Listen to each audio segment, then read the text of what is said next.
வாய்ப்புண்ணு மவுத் ulcers வந்து ரொம்ப common. இது வந்து யூஸ்வலாக நிறையா பேருக்கு வந்து எக்ஸ்பீரியன்ஸ் பண்ணுவாங்க. மவுத் அல்சர்ஸ் ரொம்ப பெயின்ஃபுல்லாக இருக்கும். சில பேருக்கு ரொம்ப ஃப்ரீக்வெண்ட்டாக வரும். இந்த பர்டிகுலர் வீடியோவில் காமனஸ்ட் காசஸ் என்ன இந்த மாதிரி மவுத் அல்சர்ஸ் வரத்துக்கு வந்தால் என்ன மாதிரி ட்ரீட்மெண்ட் செய்யலாம், எவ்வளோ நாள் மவுத் அல்சர்ஸ் இருந்தால் நம்ம டாக்டர்கிட்ட போய் பார்க்கணும் அப்படின்னு இந்த பர்டிகுலர் வீடியோவில் பார்க்க போகிறோம். குறிப்பாக சில மவுத் அல்சர்ஸ்லாம் நம்ம உடனே கவனிக்கணும். ஏன்னா டாக்டர்கிட்ட போய் உடனே காமிக்கிற மாதிரி இருக்கும். என்ன மாதிரி ஸ்டேஜில் எப்போ நம்ம செக் பண்ணணும்னு நம்ம இந்த பர்டிகுலர் வீடியோவில் பார்க்கலாம். வணக்கம், என் பேர் டாக்டர் அருண். பேர்ல்ஸ் பல் மருத்துவமனை, சென்னை ராஜா அண்ணாமலைபுரத்தில் 2001லேருந்து நடத்திட்டு இருக்கோம். இந்த சேனல் பேர்ல்ஸ் டென்டிஸ்ட்ரின்னு நீங்கள் சப்ஸ்கிரைப் பண்ணணும், அவசியம் சப்ஸ்கிரைப் பண்ணுங்கள். நிறைய videos dental health, dental awareness சம்மந்தமாக செஞ்சுட்ருக்கோம்.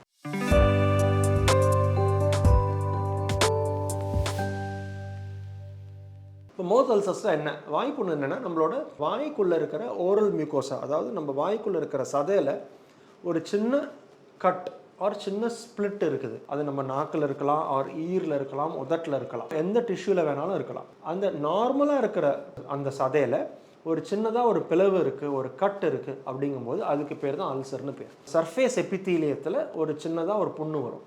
இதுக்கு பேர் தான் மவுத் அல்சர். அந்த ஸ்பிளிட் வந்து ஹீல் ஆகணும். அந்த ஹீல் ஆகிறதுக்கு நம்ம சதையோட டேர்ன் அரவுண்ட் டைம், எவ்வளோ நாள் எவ்வளோ வேகமாக நம்ம சதை வளர்கிறதோ அந்த அளவுக்கு வந்து இந்த ஸ்பிளிட் வந்து க்ளோஸ் ஆகும்.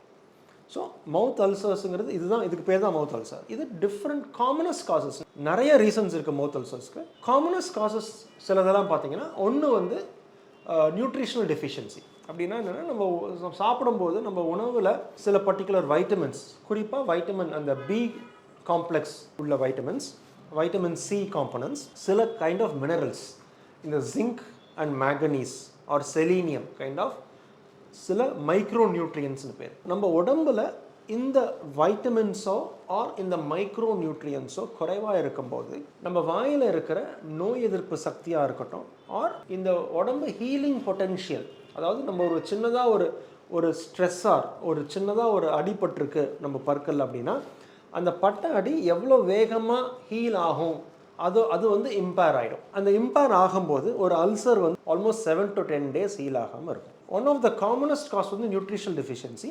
நியூட்ரிஷனல் டெஃபிஷியன்சி இந்த vitamin C or vitamin B complex, micro nutrients நான் சொன்ன மாதிரி ஜிங்க், மேங்கனீஸ் அண்ட் செலீனியம் மாதிரி மைக்ரோ நியூட்ரியன்ஸ் குறைவாக இருக்கும்போது நோய் எதிர்ப்பு சக்தி ப்ளஸ் ஹீலிங் பொட்டென்ஷியல், அதாவது இந்த ஹீலிங் பொட்டென்ஷியல் குறைவாக இருக்கிறதுனால அல்சர் வந்து ஹீல் ஆகிறதுக்கு டைம் ஆகும். இது காமனஸ்ட்.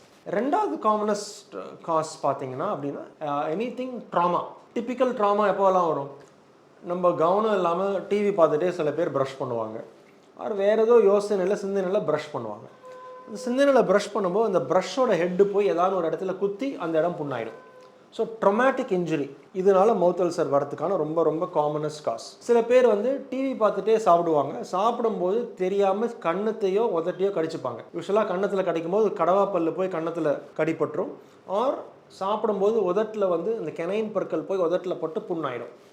இது நம்மளோட ஃபோக்கஸ் இல்லாமல் ரொம்ப காலையிலேருந்து ரொம்ப வேலை செஞ்சுருப்பீங்க, ரொம்ப டயர்டாக இருந்திருப்பீங்க. டயர்டாக இருக்கும்போது நம்மளோட மசில் மூவ்மெண்ட், நம்ம 2 தாடையிலையும் மசில் மூவ்மெண்ட் கோஆர்டினேட்டாக இருக்காது.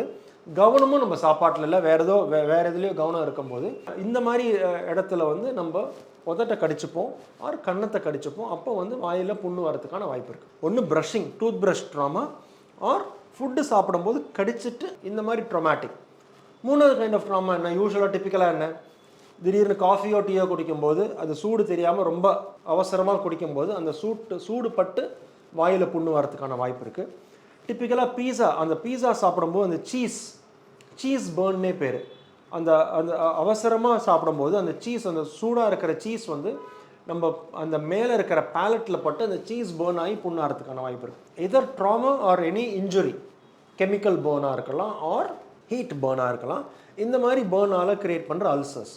இது அகெயின் இந்த நியூட்ரிஷனுக்கு அப்புறம் காமனஸ்ட் வந்து ட்ராமாட்டிக் பர்ன். இதனால அல்சர் வரதுக்கான வாய்ப்பு இருக்குது. காமன் பார்த்தீங்கன்னா இது ரெண்டும் தான். ஜென்ரலாக மற்றபடி இன்னொரு குரூப் ஆஃப் அல்சர்ஸ் வந்து ஸ்ட்ரெஸ் ரிலேட்டட், ஸ்ட்ரெஸ் இன்டியூஸ்ட். டிப்பிக்கலாக இந்த எக்ஸாமுக்கு முன்னாடி ஒரு ஆஃபீஸில் ஒரு டெட்லைன் இருக்குது, ஒரு மீட்டிங் இருக்குது, ப்ரெசன்டேஷன் நீங்கள் முடிக்கணும், அதுக்கு முன்னாடி வாயில் புண்ணு வரும். பசங்க ஸ்கூல் படிக்கும்போதோ சரி, காலேஜ் படிக்கும்போதோ சரி, எக்ஸாமுக்கு முன்னாடி ஒவ்வொரு எக்ஸாமுக்கு முன்னாடியும் வாயில் புண்ணு இருக்கும். இது வந்து ஸ்ட்ரெஸ் இன்டியூஸ். அப்படின்னா என்ன, இந்த ஸ்ட்ரெஸ்ஃபுல் சுச்சுவேஷனில் இருக்கும்போது நமக்கு பாடியில் வந்து நிறையா ஸ்ட்ரெஸ் ஹார்மோன்ஸ், இந்த அட்ரினலின், எபினெஃப்ரின் அந்த மாதிரி ஹார்மோன்ஸ் நிறையா ப்ரொடியூஸ் ஆகும். கார்டிசால் ஸ்ட்ரெஸ் ஹார்மோனும் ப்ரொடியூஸ் ஆகும். இது எல்லாமே நம்மளோட உடம்புல இருக்கிற மெட்டபாலிசத்தை அஃபெக்ட் பண்ணும். ரெண்டாவது, இந்த ஸ்ட்ரெஸ்ஃபுல் இருக்கும்போது நம்ம ஒழுங்காக சாப்பிட மாட்டோம், ஹைட்ரேஷன் ஒழுங்காக வாட்டர் குடிக்க மாட்டோம். இதனால வந்து ப்ராப்ளம் வரதுக்கான வாய்ப்பு இருக்குது. ஸோ அப்பார்ட் ஃப்ரம் திஸ், இதெல்லாம் இந்த ஸ்ட்ரெஸ் இன்டியூஸ் அல்சர் வந்து ரொம்ப ரொம்ப காமன். இது இல்லாமல் நிறைய காரணம் இருக்குது. வாயில் சில பேர் பல்செட்டு போட்டிருப்பாங்க, அந்த பல்செட்டு குத்தி புண்ணாகும். வேறு ஏதாவது கிளிப்பு மாதிரி போட்டிருப்பாங்க, கிளிப் குத்தி புண்ணாகும். இது மாதிரி பல காரணம். உடம்புல வேறு ஏதாவது ப்ராப்ளம் இருக்கும்போது இந்த மாதிரி அல்சர் வரதுக்கான வாய்ப்பு இருக்குது. என்ன புரிஞ்சுக்கணும் அப்படின்னா, எனி அல்சர் வந்துருச்சு அப்படின்னா அது ஹீல் ஆகிறதுக்கு 7லேருந்து 10 நாள் ஆகும். இந்த 7லேருந்து 10 நாள் டிப்பிக்கலாக முதல் ஒரு 3 நாள் ரொம்ப பெயின்ஃபுல்லாக இருக்கும். அப்புறம் ஒரு 3-4 நாள் பெயின் இருக்காது. கடைசி 3 நாள் ஹீல் ஆகும்போது பெயின்ஃபுல்லாக இருக்கும். ஸோ எனி அல்சர் 7 to 10 டேஸில் ஹீல் ஆகணும்.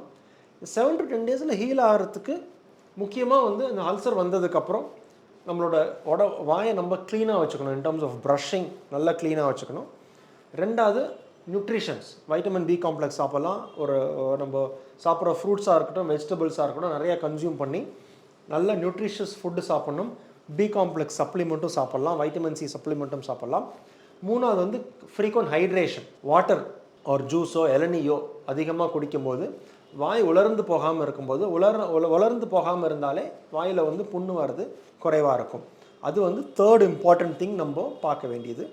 ஃபோர்த் இம்பார்ட்டன்ட் திங் நீங்கள் பார்த்தீங்கன்னா, ஜென்ரலாக வந்து இந்த சாப்பிடும்போது ரொம்ப எரிச்சலாக இருக்கும். ஸோ ஒழுங்காக சாப்பிட முடியாது. அப்போது வந்து ஸ்பெசிஃபிக்காக இந்த புண்ணு ஆற்றுறதுக்கான ஜெல் இருக்குது, ஒரு ஆன்டிசெப்டிக் ஜெல். இந்த மாதிரி ஆன்டிசெப்டிக் ஜெல்லை வந்து நம்ம அந்த புண்ணில் அப்ளை பண்ணும்போது அந்த சாப்பிடும்போது எரிச்சல் இல்லாமல் இருக்கும். இந்த 4 திங்ஸ் நம்ம பண்ணாலே ஓரளவுக்கு இந்த 7 to 10 டேஸ்க்குள்ளே நமக்கு வந்து வாய் புண்ணு ஹீல் ஆகிடும். எப்போ நம்ம காஷியஸாக இருக்கணும் அப்படின்னா, ரொம்ப அடிக்கடி புண்ணு வருது, ஆர் இந்த 7 to 10 டேஸ் புண்ணு வந்ததுக்கப்புறமும் இன்னும் 10 டேஸ்லேயே புண்ணு ஹீல் ஆகாமல் அப்படியே இருக்குது அப்படின்னா நீங்கள் உடனே டாக்டர்கிட்ட போய் பார்க்கணும். என்ன காரணத்துக்காக இந்த புண்ணு ஹீல் ஆகாமல் இருக்குன்னு பார்க்கணும். முக்கியமாக இன்னொரு விஷயம் என்னென்னா, புண்ணு ஹீல் ஆனதுக்கப்புறம் அந்த புண்ணு இருந்த இடத்துல ஒரு ஸ்காரிங்கோ ஒரு டிஷ்யூவோ இருக்காது. ஹீல் ஆகும்போது ஒயிட்டாக இருக்கும் அந்த இடம். அதுக்கப்புறம் 2-3 டேஸ்லேயே பிங்க் ஆகிடும் அந்த டிஷ்யூ. அந்த ஸ்கார் டிஷ்யூ இருக்காது. ஸோ வாயில் ஸ்கார் டிஷ்யூ ஃபார்ம் ஆகாது. ஸோ உங்களுக்கு வந்து இந்த மாதிரி புண்ணு ஆனதுக்கப்புறம் ஒரு ஸ்காரிங் இருக்குது, அந்த ஒரு புண்ணோட மார்க் இருக்குது, ரொம்ப நாள் ஆகியும் ஹீல் ஆகலை அப்படின்னா அவசியம் டாக்டர்கிட்ட போய் பார்க்கணும். ஸோ நான் ஹீலிங் அல்சர் 7 to 10 டேஸ் கழிச்சும் அந்த புண்ணு வந்துட்டு ஹீல் ஆகாமல் இருக்குன்னா டாக்டர்கிட்ட போய் பாருங்கள். திருப்பி ரெக்கரண்ட்டாக புண்ணு வருதுன்னா டாக்டரை போய் பாருங்கள். ஏதோ ஒரு பொருள் வாயில் குத்தி பல் ஆர் உடஞ்சி போன பற்கள் வாயில் குத்தி புண்ணாகுது அப்படின்னா டாக்டரை போய் பாருங்கள். ஆர் புண்ணு ஹீல் ஆனதுக்கப்புறமும் அந்த ஃபுல்லாக ஹீல் ஆகாமல் அதோட மார்க் இருந்துக்கிட்டே இருக்குது அப்படின்னா டாக்டரை போய் பாருங்கள்.